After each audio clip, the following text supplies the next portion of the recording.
Hey there Descendants, Ricochet here, and in today's video we're going to be taking a look at an update announcement for the content that's dropping on October 10th in the First Descendant.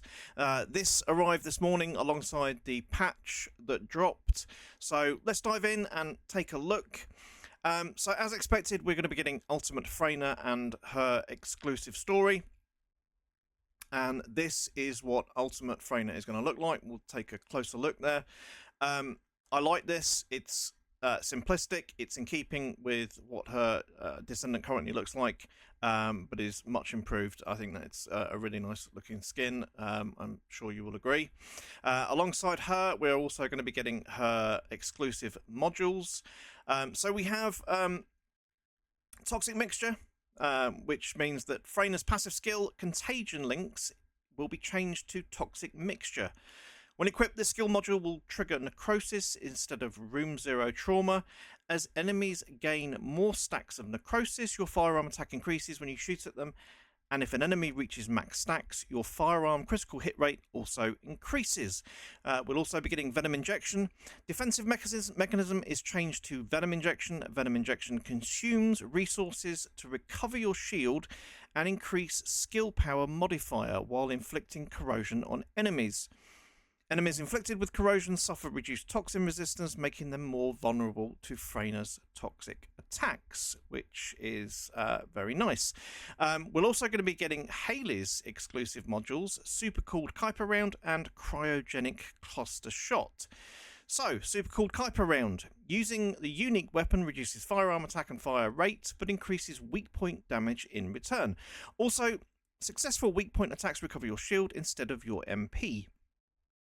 The increase in weak point damage decreases on firing the unique weapon, but increases again on successful weak point attacks. Cryogenic Cluster Shot. The cryo effect is changed to cryogenic.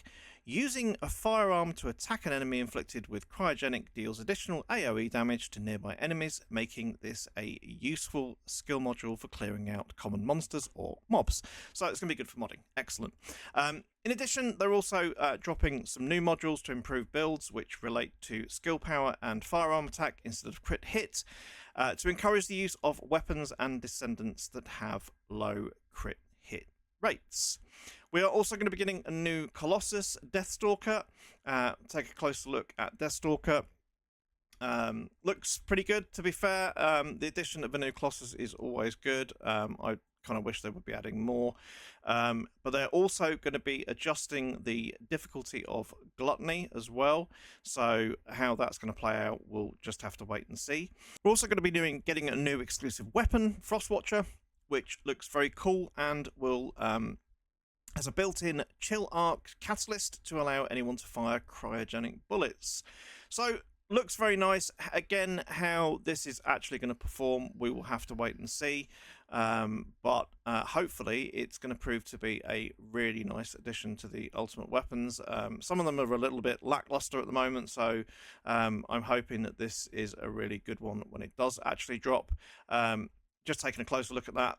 Again, looks really cool. I actually like this a lot.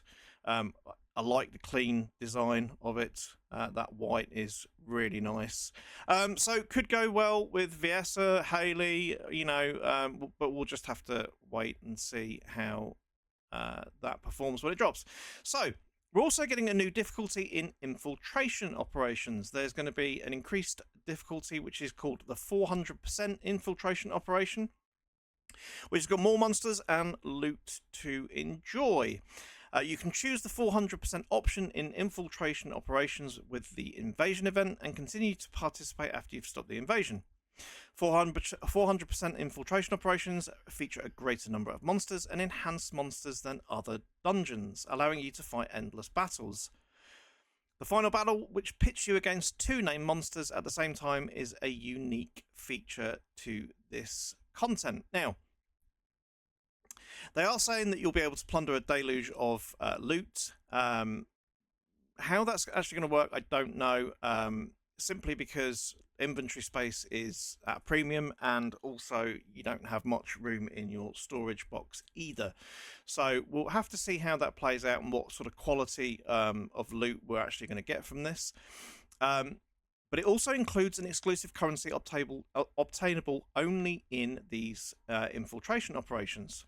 And this can be used to obtain special items from the new merchant, which is going to be ETA 0 or ETA 0, however you want to say it. I'm going to say ETA 0. So every Friday to Sunday, a mysterious merchant, ETA 0, will visit Albion. So the merchant is going to offer a list of goods consisting of Descendant blueprints, weapon blueprints, materials, inventory expansions, paints, etc., which require standard ETA vouchers or premium ETA vouchers to trade, which I'm assuming are the ones that you can earn from the 400% infiltration operations. Again, we'll have to see about that. In addition to the rotation shop, ETA 0 also offers the feature to exchange surplus weapon blueprints for vouchers. However, due to the limited amount of goods that ETA 0 brings in, the amount of blueprints that can be exchanged each week is also limited. So that was something that I definitely expected. I'm sure you did as well. Again, I'm a little bit disappointed that it's only weapon blueprints, because I'm sure, along with the rest of you, myself, have plenty of other Descendant blueprints, etc., that we'd want to get rid of. So hopefully they're going to expand that. They have said that they're planning new content that will consume surplus blueprints even after ETA 0 is added. So I'm hoping that they're going to expand the inventory and expand what we can also exchange in. They're going to be dropping some Halloween skins as well, which, you know, there you go, look quite nice. Doesn't really bother me, but, you know, again, something cool to add.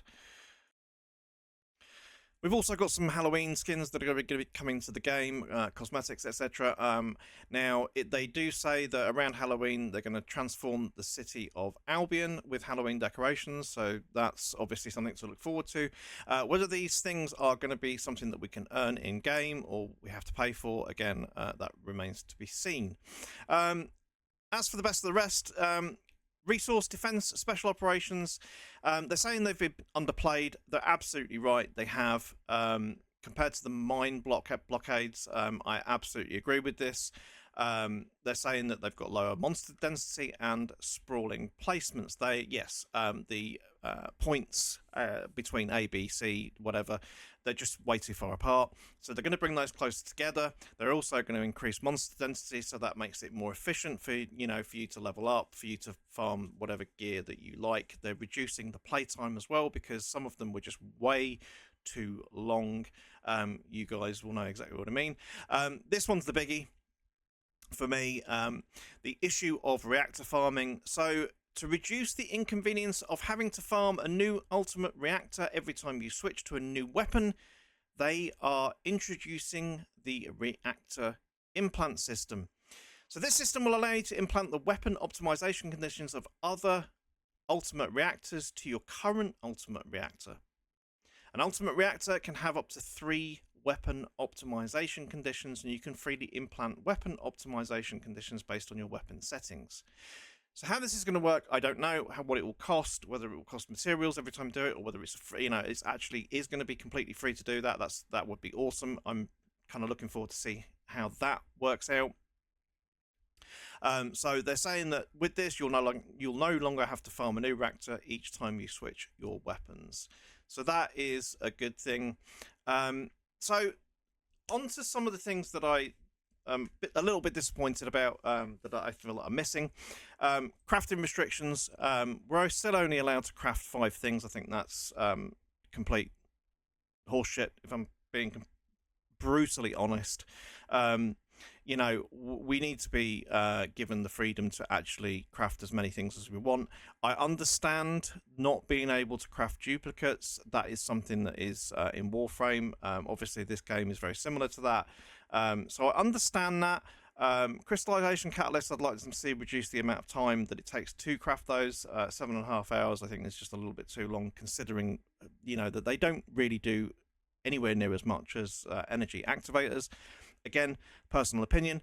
Changes to rare weapons.